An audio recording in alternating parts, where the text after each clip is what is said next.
Hi, everybody. Oh, look at that. Christian's ready. So today, we're holding up our implements of destruction here. Today, we have something new for you. Today, I want to introduce you to a special friend, photographer, sometimes coworker, sometimes just hanging out, creative force du jour, Christian Domecq. Hey, Matt, how you doing? Welcome. Long time no see. Long time no see. That's right. I saw you like 2 minutes ago. It was crazy. I know. Feels like an eternity. We have something special for you today. You might have seen it during the webinar registration. We have created for ourselves a macro challenge. And when Christian and I were discussing what kind of fun we could have with macro, I suggested, all right, let's do this. Let's see what we can do with the retro reversing adapter and a fork and the lenses that we have. And that's what we did. So for the past couple of weeks, Christian and I have been bouncing ideas off of each other and separately working. Like, I'm East Coast, he's West Coast. And we're delighted to show those results to you today. Yes. But first off, you might not know about Christian. So I'm going to give him a couple of seconds to say who he is today, because it might change day to day. It's true. You never know what you're going to get when you're talking to the Christian. Well, I'm a 16-plus year long-term employee with a little company called B&H Photo. I've been part of their road marketing team for the majority of that time. And my day-to-day duties included, everything from travel to different events. Like, I'm sure we've seen countless events together over the years, and just trying to get the good word out for equipment and tactics and you name it, and carry on the tradition of B&H as a whole, reaching out to our customers. So that's what I've been doing for almost 16 years. Awesome. And my gosh, we've been talking for a long time about a variety of topics from music to art to photography to the business. And this is just a long time of friendship and comradeship and understanding creativity and tools. Yeah. So I'm going to probably, you know what, Christian, since there seems to be a little background noise where you are. Some background noise? Yeah, if you don't mind muting for a second, I'm gonna share my screen and give people a little taste of what's to come. So we have a variety of images to show you guys, and we're going to go through these in loving detail. And it was a real blast doing this. And I just wanted to say, like, right from the beginning, the fun part was that we each had a humble tool that we're going to start with, right? So Christian's fork, I got to say, right off the bat, it was much more interesting than my fork. Do you agree, Christian? I don't know if it's more interesting, but it's definitely a fork. I got that cool little thing on the inside, the little diamond cutout shape there that pulled from the drawer, and thought, you know what, this is going to be a fun fork to fork around with. Yeah. It was forking good, I guess. That's the last fork pun, I swear. No, it's not. It's not even near the last fork pun. Yeah. So we're going to look at Christian's images first, because he had the more interesting fork. And you gave us these two images off of in the beginning, just to give us a sense of scale. Yeah, so I'll be honest, I was a little, not little, I was a lot impressed with how close one can get by flipping the lens around. And I just wanted to convey that. So the back of this fork, you can see that, I think it's on the IDA USA, that's 0.5 millimeter for that USA. And I wanted to show some kind of scale, so I found the old plastic ruler that I literally gaff taped the fork to and tried to get it up underneath the light. This just blew me away when you start realizing how much detail you're going to get when you're that close up to something that small. I mean, I love it. And let me point out, Now, just for emphasis, what we're doing here is we're taking, in your case, you had a zoom lens. I had a 50 millimeter lens. And just instead of facing it the way you normally would, reversing it, and then just putting this reversing adapter on the front and the back so that it can communicate with the camera. So this is step one. If you are interested in getting into macro photography and you don't want to get a whole bunch of specialized equipment, if at the very least you start with reversing a lens that you own and getting a focusing rail, you could be totally ready to be making images very similar to what we're making. In fact, exactly like, but I don't know, probably better. I mean, like, Christian, I love the images that you made, and let's get into them. But that's how simple this is. If you just want to get started, do that. And let's check in with everybody in the chat really quick. Not only do I want to hear where you're from, which is great, tell me where you're tuning in from, but also let us know, are you experienced with macro photography? And if you are you reversing your lenses, or do you have a dedicated macro lens, or both? Let us know in the chat. Back to the images. So I love this scale image. This is almost art in itself. And the part that really got me was going back into this, was just seeing these numbers look so perfect when you're far away. Yeah. But they're not. They're imperfect. They're not. And that's the beauty of it, right? I mean, that's a whole new world when you're that close up. So wow. All right, well, let's take a look at this first one. So this one is the first. This is fork one. I had a really creative naming scheme. I just named them as I took them. And what I was immediately struck, and I should point out, I have two light sources. That blue background is actually a Luxli light turned to a particular color blue, shooting almost into the camera like that. And then I have a small little loom cube that I would face to the front. And that's kind of how I got this. And it immediately made me think that this was like a skyscraper, some, futuristic city kind of thing. And I really enjoyed the way it looked. Yeah, it's good. And then you moved on. Is this from that? Oh, there you go. There's your loom cube on the left. There's a loom cube off the side there. Exactly right. Yeah. And then so that's left to the other side. So that's essentially what we're looking at there. Yeah. And tell me about your setup. Now that we're finally seeing it, what camera and lens do you have? Sure. So right now I'm using the Fuji X-T3, and I had the kit 18 to 55 lens reversed with the NOVOFLEX, the FUX Retro. We're not supposed to say the whole name out loud. If you say it with a German accent, it sounds okay. It's the Fuchs Retro. Fuchs. And one thing I didn't count for, by the way, was that it's a APS-C size sensor, which you have that built-in crop value that I don't think you had to worry about because you're using full frame. And it brought that the fork even closer than I had anticipated, and also gave that focus range. I mean, it's really, sometimes in fact, if you look on the ring there on that the back, you can see where I got too close to the fork trying to focus in on a detail. Oh, right here? Yeah. That's what those marks are. That's what those marks are. Nice. But yeah, it added for some extra kind of crop value magnification, which I love. Nice. This next shot just really took my breath away when I saw it. Tell me about this. Yeah, this is also one of my favorites. So this is just the flat tines of the fork. Backlight, the slightly, that orangish yellow light with the adapter on the loom cube, and again with the Luxli providing the foreground light. And it just, through the viewfinder, or actually through the back screen, it looked like massive chunks of metal.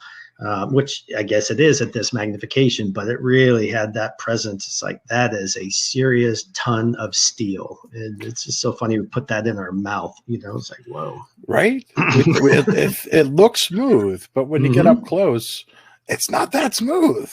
It's not that smooth. And you can see where the manufacturing process is definitely, it's probably a stamp cut, bam, it's not it's not high end silverware, but I actually think it adds to the effect because of that. See. Do you remember how many images you shot to focus stack this? Most of these would have been around 50 to 100. This one, I think, was about 100, and I think I did too many, to be honest. And focus stacking is a fairly new thing for me to experience, and I've learned a lot, and I need to learn more. And we can talk about that later on. But yeah, I think this is around the 70-ish mark on this one, and I think it was too many. And often the shots I was going for were not flat on, and that means that I had two angles to kind of mess with, the angle of the fork and the distance from fore to aft, and it's a lot of range when you're that close up, to be honest. So yeah. Yeah, that's interesting. It's really, I'm going to pop out of the screen sharing for a second. Yeah. It's the difference between shooting something flat on and turning it when you're doing macro is night and day. It's the difference between maybe 20 shots or 30 shots and 100 or 200 shots. It is. To get that depth of field in. So I feel you, man. Yeah. I feel you. But this image, I love it. I love it. It's just so successful. It has good presence, I thought. Yeah, there you go. There's another behind the scenes there. So this I just want to say also, like, I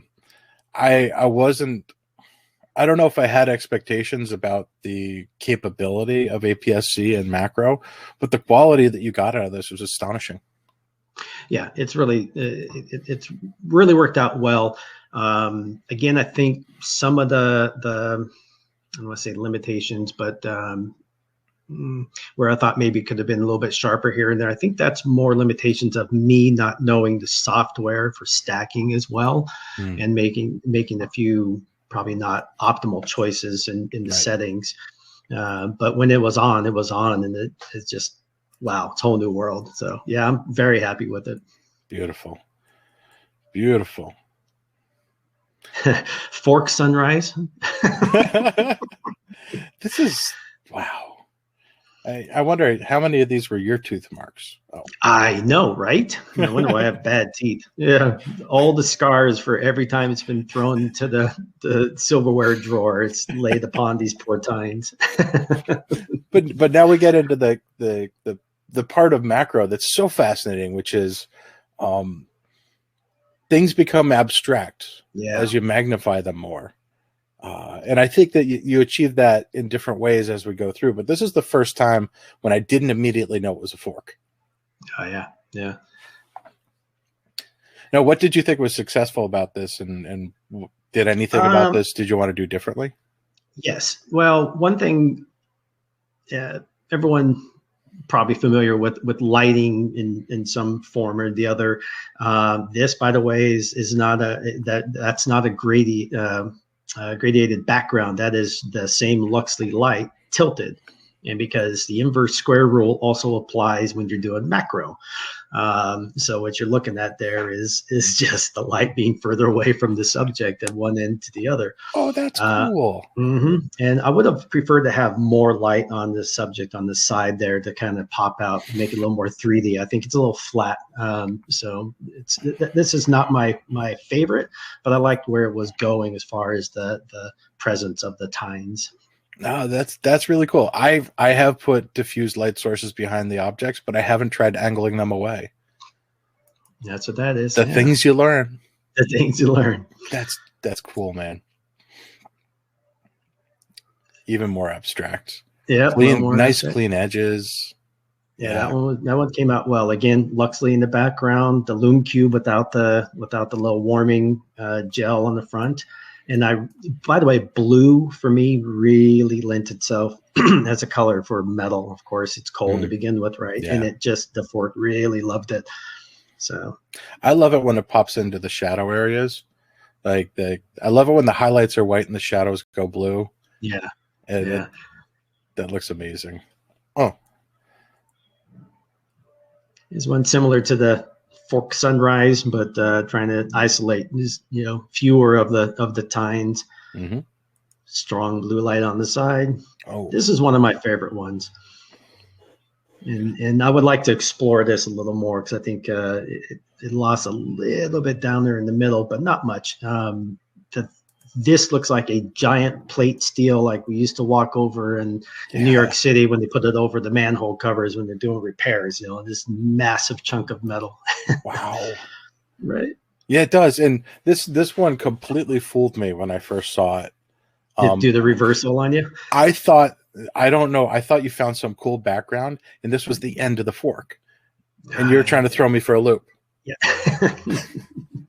But you did unintentionally, because I've seen forks that have that shape at the end, and I'm sure your fork does. But like, as a designer, like, you would say, how can I make this shape a motif? And like, but here you really took advantage. It's gorgeous. That's cool. Thank you. Wow. Yeah, there you go. And here's your BTS of it. Yep. Yep. So let's talk about your setup a little bit here. Okay. How did you support all of this stuff? What do you got going on here? So I got the NOVOFLEX. This is the mini pod. Probably can't see much in the thumbnail there. This is the mini pod. My last configuration, which is flat out on the table, and I have a small magic ball holding everything up, and then the camera burst ring and the rail there. And that was, you know, this served itself well because it can get pretty much any height I want off the table at odd angles if I really wanted to, although I try to keep it flat as possible just because that's me. And yeah, I mean, it's rock solid and no issues. And that large knob at the end of the magic ball makes it real easy to kind of tilt it into position.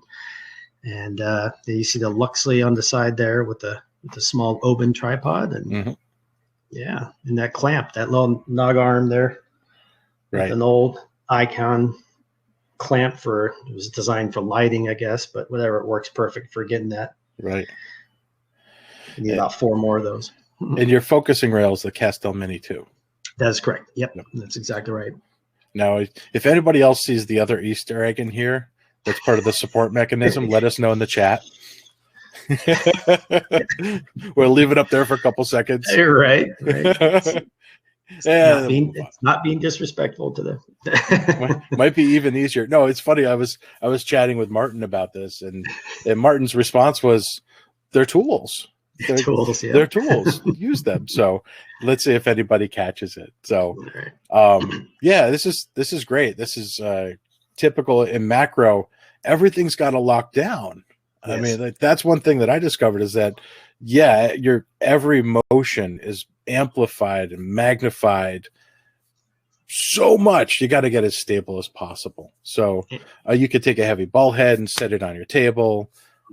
You could clamp it down, but making sure that you start with stable so that everything you do after that is really important. I think I would have preferred to also get the NOVOFLEX quick release adapter for this, because one thing on the Fuji, the battery cover is kind of locked on the mount there, on the slide there on the Castell. Gotcha. So I would have to disassemble everything just to swap out the battery, or get a power supply like the Tether Tools case power, you know, something like that to do continuous power. But every time my battery depleted, it was a disassembly. That was the end of that shot, essentially, you know. Got it. Well, we'll work on that for next time, and it's definitely something to learn through. But of course, it's a system, so it's easy to add that part in. Well, that's what makes it beautiful. In fact, that also goes back to the Easter egg in there. You know, it's a system, and since there's quarter thread 20 all over the place, holes everywhere, I can mount stuff to. For a while, I was kind of goofing around with the arm in front of the lens and mounted underneath the rail because there's a quarter 20 thread in there as well. And it didn't work the way I wanted it to, but I could see it working in certain other aspects. So, I mean, it really is a system. It's very flexible, and it's modular. I think that's my favorite word to use with NOVOFLEX. Always has been. Truth. And you'll see in the chat, Martin is making suggestions for particular products that might help in this. Okay. He said a Q mount plus a QPL1 plate could be used for this.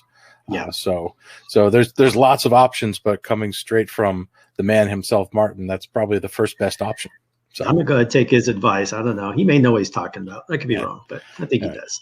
Since nobody said it in the chat, next time Christian and I gather, we're going to be doing another macro challenge after this. We're going to be adding one more thing into this. And that one more thing we're adding into this, he's using as a support system. It's the auto bellows. Or it's the bellows that you see right there. They happen to have a whole bunch of 3/8 and 1/4 20 screws, mounting threads in them. So it was an ideal platform for him to put his mounting arm in to hold the fork up. It was stable, right? So it was stable. It's perfect. It worked exactly like I needed it. So tools are tools. Tools. Oh, this is cool. There's another exploration of that center cutout. Now you can see where the other tines are coming in, and it lends itself more to looking like a fork, if you will. But love all the scratch marks in the metal there. And again, it just looked very thick, like this massive chunk of plate steel. So I just And I got the lighting a little bit better in that one. This is a fun one. There's another one. This one played reversal with my brain, still does. It's breaking my head. It's 100% breaking my head right now. Like if I cover up the right-hand side of it, I would never figure out what's positive or negative space, or what's coming forward and what's going backwards. Yeah. It's really artfully done. Thank you. Yeah, this was fun. Again, just a Luxli in the Lume Cube. Luxli on a yellow goldish kind of color, and the Lume Cube just bare with this blue kind of haze that it throws out there. And that was fun. I enjoyed this one. Would like to explore that one a little bit more. Simple tools, man. Simple tools. Man. Oh. And this one is I don't know. I have 3 favorites. This is in the top 3, and I can't order them because I love them all. This one is the most abstract. And I would not know that it was part of a fork unless you told me, and we were working on this together. Tine Tower at night. I just really wanted to isolate a single tine. That's not a crop in. That's just me shooting vertical. And it's I was able to kind of duplicate what I was doing on the very first picture, with the 4 tines up there. But now with a little more creative. Now that is actually a background that is a 2 pieces of crepe paper, 1 blue, 1 yellow. So that I could free up the Luxli instead of providing color, providing more side light. So good choice. And this is where I love seeing the blue scratches and having the light coming from 2 different directions, having one color from one direction and one in the other. They fill in different areas. Yep. So amazing. Now we'll talk about this a little bit more when we get to post-processing, but in Helicon Focus, there's some ways to go back and reprocess to eliminate some of those artifacts. But overall, I think Helicon really handled this well, especially given all the gradients that you have in this image. Right.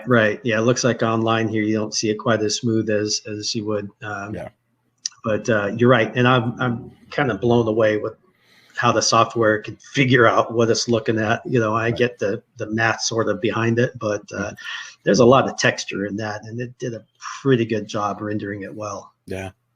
I have a question, and I'm going to put you on screen again so you can hold it up. Okay. Which lens did you use? Oh, yeah. So this is, I don't know if you can see that. That is the Fuji, might focus, might not, 18 to 55 kind of kit lens, standard kit lens, if you will. When you buy your Fujis, and it worked out pretty well, to be honest. It gave me a little bit of zoom control, although I found myself racked out at its furthest range. I basically shot like this about 90% of the time. It's completely out, which would be about 35 to 55 is where I was at for the most part. 18 and 23 seemed like I had to get it almost inside that area, inside the lens there to focus, and that's a little dangerous. But turned out pretty good. Shut off all the stabilization, of course. And by the way, I was using focus stacking, and thanks to the ability for the reversing ring to pass through all that electronic information, the camera was able to stack. So I used the internal stacking menu inside the Fuji. Also tried some manual as well, but I felt that the consistency that I was getting out of the internal setting at 50, 75, 100, some on images, and then spacing it out that way, it was fine. So it was just able to make those micro adjustments, and I got better results with that than manually doing it. Great. So if we didn't, we make some assumptions as we start these. For people who don't know exactly what this ring does, and I'm going to make sure I have all the pins facing. What this ring does for me, for my Nikon Z, is it takes the information from the camera and the lens and transmits them over this stretchy cable, right? Yep. And instead of having, the business end of your lens right into your body, your camera body, you turn it around and then you use this cable to reverse the lens, which changes the magnification, which can change the sharpness, which the big surprise here is some of your standard kit lenses can actually be sharper doing macro than they are doing standard focal distance work.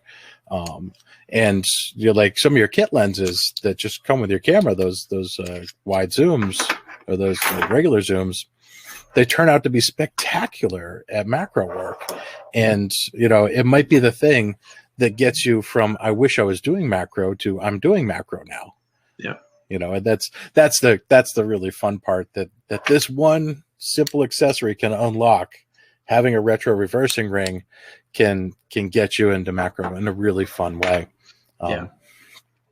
So. And if you want to approximate what your lens is going to do when you get the reversing ring or before you pick it up, is just pick it up and use it like a loop. Flip that puppy around and look at a piece of newsprint or something very small, and you'll get a good indication of what that's going to look like. Yeah, you could do it. I'm going to talk about this a little bit later. I was recording something earlier today that I didn't get to put into the presentation, but there's a process called freelensing. You do it with your camera too. So we can talk about it more then. But let's go back to this beautiful. I just wanted to see this image again. It's so cool. When you reprocess it, I want to print. So that's great. All right. This is beautiful. All right. Another optical illusion. Christian, you seem to be very good at these optical illusions. Which part's coming forward and which part's receding? Yeah. Any guesses? So really, we're looking at the front of the fork, and that is a detent. That is not raised. So but lighting a certain way, it looks like it's going the opposite direction. It's all about light. Yeah. It's all about light and focus and composition. Okay, it's everything. It's everything. Hulk. Yeah. I just rewatched Thor Ragnarok. This is perfect. Very good. So it's on your mind. Yeah. Just another exploration of the tines and trying to get more of that rough underside, or the middle, I should say, side of the metal there. I'm still having trouble understanding which surface it is. Like my brain is just not comprehending that could be around the side. I don't get it. It's so delish. So delish. All right. So now we're going to switch over. I took some pictures too. Did. We like I said in the beginning, we were working on separate coasts. We're working with separate camera systems. Christian was working with his Fuji. It was an XT3. And I'm working with a Nikon Z6. And so that's full frame. He's got APS-C. And I didn't have a zoom lens at the time that I could reverse. So what I did was I used my 50 millimeter lens. My 50 millimeter lens is a good focal length for this. It also happens to have a 58 millimeter thread, and I can assemble this for you guys. I'm going to show you. Actually, we'll show you with the other camera. So I'm just going to put that over here. So what I can do with this is I can say, here's the 58 millimeter thread, and I just thread it into the end of the lens. And then I take off the lens cap here, and I have to put on, because this is an F-mount lens and not a Z-mount lens, I have to put on this FTZ adapter, and then I have to take this puppy and put that on. So now I have a fully stacked up. So this is now the front. and not the back of the lens, and this goes into the camera body. And this would be what I put on this camera, which is my Z6 is doing the top-down shot right now. So this is my 50mm lens reversed with the retro adapter for Nikon Z, which is NIK Z-retro. So this was what I used for all of the shots that you're about to see. So let's get into it and take a peek. I got some background stuff here. I took I worked on some extra media because you know I'm a crazy gear hound too. Christian and I share this in common. It's true. But like even though I might have some stuff that I've invested in over the time, I have the same basic stuff that he does. I have a camera with a reversed lens. I have the same focusing rail, the Castel Mini 2. I'm using my NOVOFLEX Trio Pod M, where I unscrewed the legs and just put the short legs on there. And then I also put my Ninja V on there so I could record what's coming through the camera. So you guys will get to see that in a second. But then I just use a super clamp over here to a convy clamp to hold up the fork. And let's see what I got. I'll just point out also, so that I didn't shake my camera, I use a wireless intervalometer. My intervalometer of choice is the Photix Aeon, the AION. So that's how I stop it from moving during each shot. So my first shot was this. And I noticed that with the 50mm lens, it's not as advantageous as having one of the kit zoom lenses because it has some chromatic aberrations, some other aberrations at the edges, the extreme edges of the reversed lens that no amount of focus stacking could take care of. And I tried to find the sweet spot in my aperture too. And I'll just pull out for a second to say, diffraction is something you need to think about when doing macro, and that's a different topic altogether. But I just want to say, don't stop down your lens all the way. If f22 is the biggest number, don't use it. F16's, might be better. Stay around like f8, f11. It's not going to make your image sharper to stop down all the way because the light bounces off the edges of the diaphragm blades. You should take more pictures at smaller focusing steps instead. So I knew that the sweet spot with this lens was around f8 or f11, so that's what I used when I was shooting. So by the way, it's not to interrupt you, but when I first saw this image, I thought you were using a clear plastic fork. Oh, no kidding. I'm like, oh, that's kind of a cool idea. I'm like, wait a minute, that's metal. Anyway, so I loved it. Yeah, I also saw all of the damage that teeth had done, or like knives or other things that had scraped along this the whole time. And I was having some fun with this, my lighting was, we got a Nanlite Pavotube II 6C underneath the fork for color. And then I just had a spotlight coming down from on top, which was a really harsh edge light and probably could have been diffused, but I had some fun with that. My next setup, I worked on having a light behind, and another Pavotube II 6C behind it, and I have a Luxli Fiddle underneath it for color, a splash underneath across. And then I have some other support stuff here, but it turned out like this. And the thing that I realized after doing this was that, like, I really got to pay attention to cleaning these things because there's this tiny little hair just sitting there, and there's other little hairs, and I'm like, oh, I remember the darkroom days when dust was your enemy. And macro, these things could be the defining moment of an image that really tells you that you're sharp, but I think it's a little distracting. But putting a colored light behind it far away, I liked how it had the little fade off there. Yeah, it's beautiful. Yeah. And again, like, it was a fork, and I think I was just kind of getting used to shooting this field, and I knew that I was probably shooting the wrong amount of the fork because it got soft at the edges. So just another view of it. Incidentally, I took one of the support legs that you can get from NOVOFLEX, and my L bracket has a 1/4 20 on the side, and I used that to maneuver my camera while I was doing my composition. I just thought that was a fun way to smart. approach the component abilities of NOVOFLEX. Like, it came in handy. I screwed into something that didn't belong to NOVOFLEX. Great. You know? Modular is as modular does. Exactly. And I have a classic ball down underneath there too, which is rock steady. All right. So next up, I had this view where I was thinking of what can I do with casting colored shadows. And I've always wanted to play with that. So this is what I ended up having, and I really liked where it started going, where the gray paper that I had underneath, depending on the angle of the light, took on a color cast, and so did alternate edges of the fork. And I wanted to play with that shadow play. It didn't quite get what I wanted to do, but it's more abstract than the previous images, which made me happy.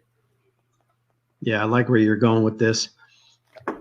I wasn't able to get shadows like that. I tried just briefly, and I think my problem was I had the focus so close. The physical the fork was so physically close to the front of the whole rig that there wasn't a lot of room for this kind of shadow play here. So that's something I'd like to try with maybe a different size lens, different focal length there.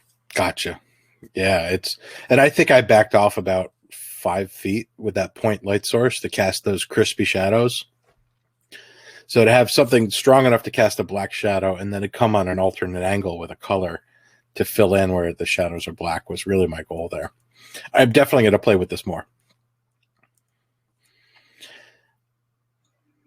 This, I think, was the first successful image I had.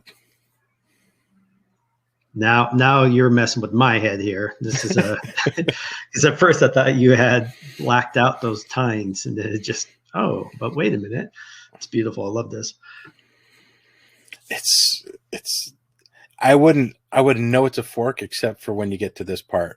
You see, like, I don't know what made that, but then I see this and yeah, it makes me want to go back and recreate this and put some other color in the background. Yeah, I can see that. Yeah, it's beautiful. I'd like to see more of the edges too. Then I had a whack idea. A lot of these LEDs, as you know, can do color shifting through programming. So I did a sequence where it was shifting through rainbow, all hues, all 360 degrees, on the flat edges of the fork, on the side of the tines. And I was like, how is Helicon Focus going to deal with this? I'm really curious. Am I going to bust it, or is it going to actually be able to render it? And the 3 different methods of Helicon Focus rendering handled it differently. And maybe this is a good point to jump out and to do a little share of that. So I'm going to show 2 videos. The first one, and we're going to talk our way through this. This is what it looks like through the camera, taking those pictures. And I just want to say, I was not this fast, nor should you try to be this fast. I sped it up to 5 times speed so you guys can see. And this is what it looks like as you're focus stacking. You focus your lens, you turn off autofocus, you set it to manual focus, and you move the camera using the focus stacking. So what Helicon Focus does is it takes, or any of the focus stacking software you might choose, is it takes all these images and it finds the areas of focus and adds them all together, stitches them together in one final image. So you can see just how shallow the depth of field is as we're watching this going through. And I think this is the one that we're just looking at. It is. You can see the rainbow colors, the hues changing as we go through. That's a great effect. Good thinking. I like that. You know me, I like to play with time, right? Sure. So this is me adding my little fingerprint to saying I want to change things over time. So that's one look at it. And then when we say, like, in post-processing, this is what it looks like to use Helicon Focus. Not the only choice I said, but it's currently my favorite choice for doing the post processing on this. There's 3 different ways that you can do I'm just going to do a little drawing here while we're at it. There's 3 different methods. So right now this is method A, and now I'm switching to method B. And these 3 different ways use different ways to map the sharpness and combine them together. And without going into a deep explanation of this, there's plenty of people who explain the software really well. You try and see which one worked best for you as a rendering mode. And you can adjust some of these things down here and reprocess it should you want to. But this is what you would use to take all of these images and put them together. Photoshop also has it. So, but that's just a look at what it looks like to do that. And now I'm just going to go back in here, and we can, I left the whiteboard on, Christian. So if you want to draw on my images, feel free. Fair enough. So yeah, I really liked what was going on with the rainbow hues in here. And I think that that's something that I'm likely to try again, you know, Yeah, to that's see nice. that there's different things happening over time. Since we have all of these opportunities, we're taking dozens and dozens of images sometimes. Why not get a little playful with it and see what else can happen? How many images did you shoot on this one? I think it was about 70. Okay. Yep. Yeah. And what else we got here? So just another view. I at one point decided to invert my tripod, and I had one of the legs up on the shop table that I have here and the other 2 on the ground, because it just gave me a lower angle. I just wanted to get as tight down to the ground as I could, to the surface here. So that's one of the things that I was working on. And then I just put 2 Pavotubes on either side. Another view, another looking at it here. You could see it inverted where I had the magic ball, and then I had my panorama base, and then the Castel Mini 2, and a quick release adapter, and then all of this. So it was rock solid. It was easy to position. And then I got to work into, there you go, as you get a better view of it, of Nice. making this. The final image that I made was this one. And I really feel like I was starting to hit my stride. This one, I did leave that naughty hair in there. You know, We'll call that lint. We'll say lint. It's not hair. Hair sounds bad on a fork, but lint is acceptable. Yeah, sure, it's lint. Yeah, it's lint. So, so this one I had. I think I have the BTS. Yeah, so I had the Luxli Fiddle behind it vertically, so that it did fall off to the sides, but it was still parallel to the camera. But the side of the diffuser is what happened on the side of the fork there. And then I started playing with this object that you got me interested in, the AdaptaLux. This is the first time I really got to get in there and light this from 5 angles simultaneously.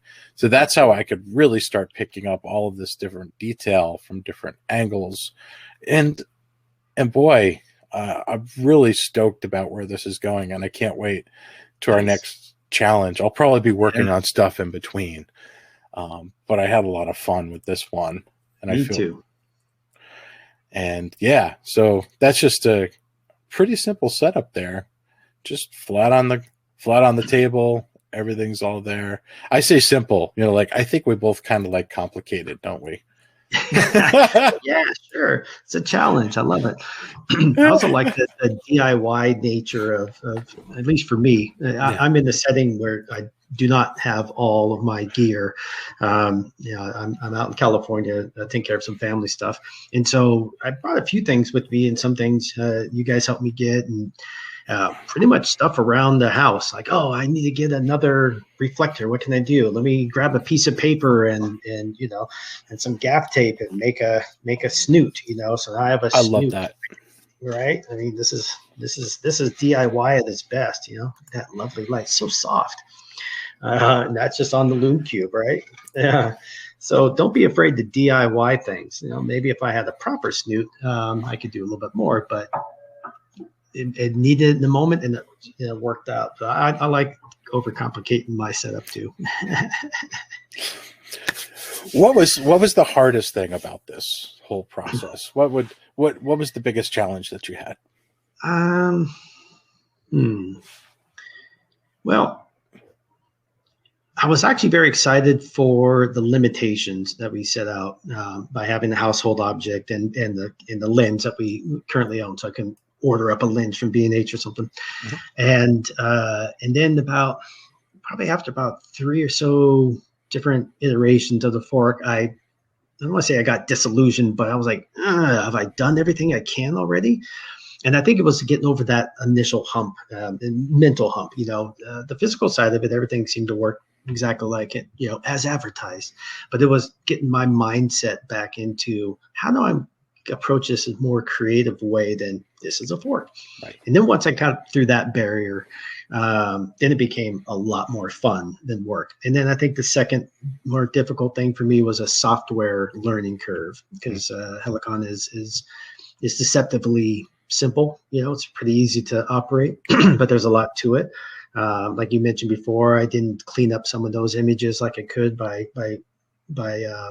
copying or cloning from previous layers. I did a few later on, but at the beginning I didn't do as much. And so I think it was a learning, a learning curve. That was my biggest hurdle. And then I guess the third physical side of it would be just limitations with how close I had to bring the object to the objective, so to the lens. So it was a creative limitation. So I'm not unhappy with that, but it was something to work around. Gotcha. Thank you for all those. I experienced a bunch of the same things that you did. But I've also developed this attitude over the years. I'm not alone in this, is that boundaries can become advantages, and I think when we constructed this challenge, saying that we had to be limited to one common object and we had to be limited to lenses we had on hand was really helpful, because it didn't, when you have an infinite amount of opportunity, you have an infinite amount opportunity to distract yourself from achieving.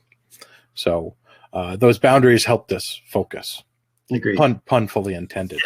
I've seen in the comments, and I just want to say for a second, when you get one of these retro adapters from NOVOFLEX, it's very important to understand this. They come with a 58mm thread. If you want to use any other size lens that has a different filter thread on it, you need to get a step ring. You can get the ones that NOVOFLEX has, or you can get ones from somebody else. But it's absolutely essential if your lens does not have a 58mm thread, which isn't the most, common. Like I guess for a 50mm lens, that's fine. I know my Petzval has that too, because I tried reversing it earlier today. Did you? Yeah. Yeah, I was free lensing, man. I was just trying, and then I'm like, ooh, this fits. So, but yeah, keep in mind that you must have the proper step ring. So check what your lens is on the inside of your cap. It's going to say right here. It's going to tell you what the filter thread diameter is in millimeters. So it might be 62, it might be 77, might be 95. You got to check that. Also, I found that it was challenging to get out of my own way. Yeah. In some cases, I was so focused on the technical setup and designing the lighting in the beginning, at least, that I forgot to be creative. It's like, oh, I made the picture. Like, whoa, check. And I'm like, that wasn't why we started doing this. We started doing this because it was a creative challenge. And I had to remind myself of that. And I found it really enriching to go through this and check. I learned a lot more about lighting as well. I get the gist of lighting, and I can say inverse square roll, and people go, wow, lighting, and that's fine. But practical usage of lighting is very interesting at that level. It's, again, like I said before, the principle is the same, but I enjoyed the creative, okay, if I move it just a little bit, and I did have some limitations on where I could go. I have the Viola2 on the Luxli, so it's actually a much larger light source, and I couldn't get into certain niche areas. You know, the AdaptaLux might prove more handy in that respect. Yeah. I even supplemented light by turning on the flashlight on my iPhone and sticking it underneath the fork at one moment. You know. And I like those creative workarounds. Back to the DIY side of things. You know, it's like, what can I do to make it work? Okay, I have there's a picture in one of my behind the scenes there. It's the Lume Cube, the little filter, this little filter on a flashlight. Just plugged it in there, so I'd have a soft kind of yellowish light to shoot up there. And so just use what you have. You know, you don't have to go out and buy 10,000 things to make a good image. You know, I was lucky that I've had the opportunity over the years to accumulate things, but look around. There's a lot. I made a reflector holder out of a plastic fork and a binder clip. You know, just because it's what you do when you're in the moment, you know.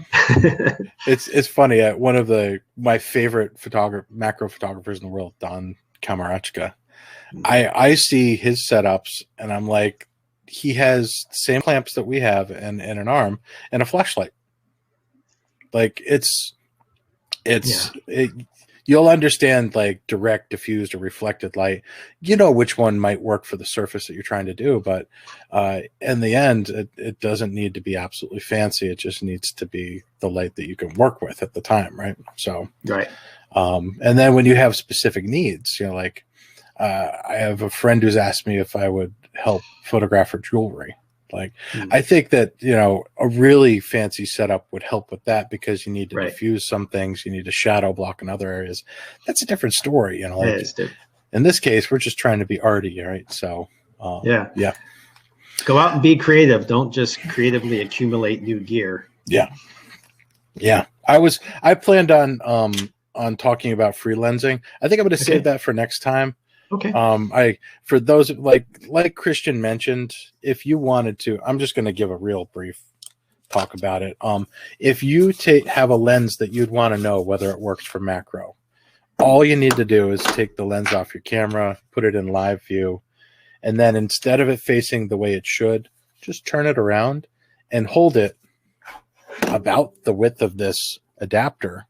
You see that? That's only about ½ inch. Hold that about that far away from the front of your camera so that the lens mount is facing outwards, and then just bring an object in and out. And then you'll find out pretty quickly whether that works. You can even move the lens in and out, and you can tilt it, and you'll see you get some crazy effects. Some extra light and some extra dust might come in during that time. Be sure you have something on hand to clean your sensor. But that's what free lensing is. So you can just take any of your lenses, flip them around, and then see if they work reversed, you know. So that's the fastest way to find out. I'll probably end up doing some content that's on that gives you some visual examples, but we'll save that for another time.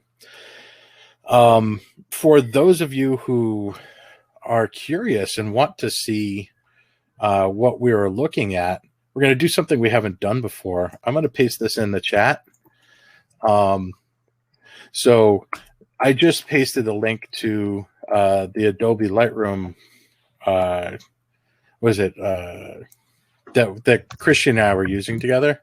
I lost the word. It's an album.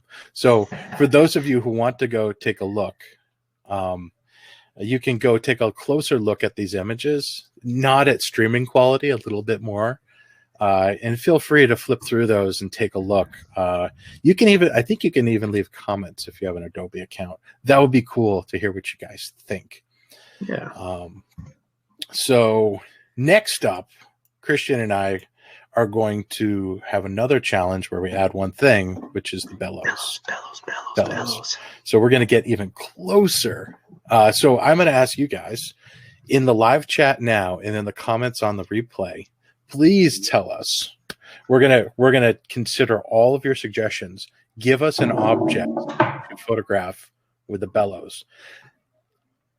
Keep in mind it should be kind of tiny because we're getting even closer. So we will consider all suggestions that you have. And we will both photograph the same object. We just make sure it's common enough that he and I can both have it. Yeah. And let's see, what else we got? Are we allowed to talk about what's coming up in April? Yeah, absolutely. Would you like to talk about that? Sure. So in April, I think it's near the end of the month, B&H will be running their macro week. And there's a lot of things planned for that. Some really cool articles and some videos, and Explorer will be doing their bit. And Matt and I will hopefully have we're going to have a nice little setup for you. Leading up, we're going to do our little challenges. I think we have maybe 2 more challenges I think we could squeeze in between, and then culminate with something special on during macro week.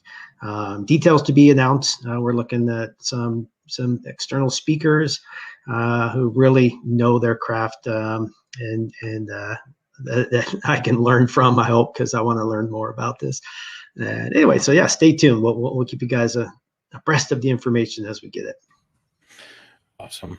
Christian, thank you so much for Thank you, Matt. This creative challenge with me. It was stimulating. I can't wait to do more. Me too. I enjoyed it. This is a blast. This doesn't feel like work.